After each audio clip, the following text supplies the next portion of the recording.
Hey guys, AJ here, back again with another one. I would say happy Friday to all you guys. It's been a long week for me, long days, lots of work. I'm a day job, so I just want to get a quick one out. I'm going to keep going on the Stacey Abrams thing because every time that I hear something else more with this whole story, it just pisses me off more and more. So today we're going to look at a clip from her, I guess, on the NPR podcast. And this just shows that she's completely missed the mark when it comes to the whole black men thing. All this is just one political stunt. And once again, like I said with my last video, that this is just setting black men up to be the fall guy for when she loses. I mean, hey, she could win. Hey, I guess it could snow in hell, I guess. But the way that I see it, this is all just pandering. And this little exchange, I don't know who this interviewer is. I honestly don't care, but this shows how much she misses the mark. So let's just get into it now. There's a criticism of your campaign, even from within your own party, that you're not doing enough to reach out to black men. Your campaign is doing some events to speak directly with black men, like the one you just held with Charlemagne the God and 21 Savage very recently at the time of our conversation. How do those campaign events address that criticism that you've received? So I want to actually dispel some misinformation. So number one, around this time in 2018, I actually was in almost the exact same place when there's rarely polling that actually breaks down black men versus black women. It's usually aggregated. And I am polling fairly comfortably with, now, there are some polls with black men versus black women, and across the board, black men tend to be more conservative than black women. It is always true. And I am polling around the same with black voters as I did in 18 if they're going to vote. Yeah, and you lost in 2018. So this smugness that she has, where she should be saying, look, like, I was where I was with black voters. Like, in 2018, I was where I was with black voters, and I'm there now, and I should be scared because I lost. But instead, she's like, oh, no, I'm doing just fine. And then having to state that, oh, black men being conservative. I mean, we've always known that, so why even bring it up? Let's get back into it. I believe that you approach the conversation with every marginalized, disadvantaged, or under-resourced community by treating them as a persuasion voter. It's not just about persuading a population of, please change your ideology to vote with me, which is what persuasion usually refers to. Yes, it is. You're supposed to persuade a person who either might be on the fence or might be on the other side and say, look, this is what I can do for you. This is why I would need you to vote for me. The attitude to just say, oh, well, people on, basically what she's implying is, you can't really think that a person on the other side is going to change their mind. What's the point? And just think of the defeatist mindset, the victimhood mindset that's there. It's to say, oh, well, I was just, anyone who didn't vote for me, I was just going to not even change their mind anyways. Let's get back into it. I understand that for our communities, and I mean any community of color, communities of women, they're communities that are typically disengaged or under-resourced and underserved by politics, where the persuasion question is, are you going to vote or not? And so when you look at the undecided number, it is typically not a question of will they support me or my opponent. It's will they vote or not vote. So basically what she's saying is, fuck all these black guys that are leaving. I was never going to change their mind anyways. Let's focus on the people who don't vote or undecided. Yeah, people who don't vote, because if they're going to vote, they're going to probably vote for me. So I just need to get them to the polls, because I'm so arrogant that I'm going to think that I'm going to vote. I mean, that they're going to just vote for me, and not, hey, these people that are leaving, let's ask them what they want and get them back.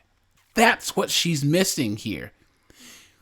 All the articles that I've read and all the videos that I've reacted to for Stacey Abrams have basically said that black men are not just not voting for her, they're leaving the Democratic Party to vote either independent, Republican, Green, or anything but Democrat.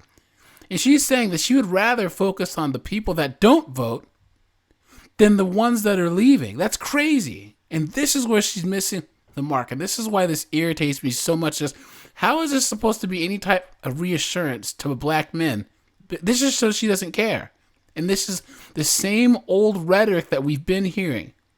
And this is why me and a lot of other black men are just annoyed and irritated. Let's get back into it. And that's not a commentary necessarily on me. It's a commentary on our politics. As much as people are paying attention to the Charlemagne the God What'd they say on a dodgeball? Dodge, dip, duck, dodge, and dodge, right? That's not a... She's trying to just not take accountability at all. That's not about me. That's about politics as a whole. It's unbelievable. conversation. I've also had meetings with black business owners, with returning citizens. I've had conversations for the last year about these issues because black men are not monolithic. Black people are not monolithic. But it doesn't matter because enough black men are not going to vote for you to where you're going to lose. So I don't know what her strategy is and what this is just wasting oxygen here. There's nothing, she hasn't said anything positive, and she didn't even answer the interviewer's question. Let's finish this off. Our needs are not monolithic, and thus anyone saying they're standing for office has to be willing to engage those substantial populations in conversation, and that's what we do. So that's the end of the video, you guys. Let's look at some comments really fast because there's a lot of people who chimed on. So it says, the very first comment is this person called E. Us black men in Georgia aren't voting for this feminist. She just wants us to get in line. Kyle Johnson says, couldn't even say something nice about us. Black men are being 100% rational. Vern James says, notice she never answered the bloody question about black men. That's true. This Marcus the Great Guy says, voting for Kemp. Adam Knight says, we do not trust you, Stacey. Underwater Level says, Stacey Abrams is more concerned with her celebrity status and governing for Georgians. And this realist Bob says, Brian Kemp seems like an honest, sincere man. He misspelled sincere. Stacey Abrams seems so unsincere, misspelled, and will say anything to win. As a black man, I hope you lose. And then this Mayan King Revisited guy says, black men, you have three options. Vote for the Republicans, independent, or don't vote. So, once again, she missed the mark. And it's just it's a total smoke show. So there's one more clip, there's a short that we're going to look at real fast. And this is her missing the mark again. Let's get into it. The reality in Georgia of the last 20 years has soured black men on politics. Legitimately so. They are over-incarcerated. Georgia has one of the highest incarceration rates in the nation, and black men are disproportionately represented. Georgia is a booming economic state, but black people only get 2.2% of the business revenue, even though we're 32% of the population.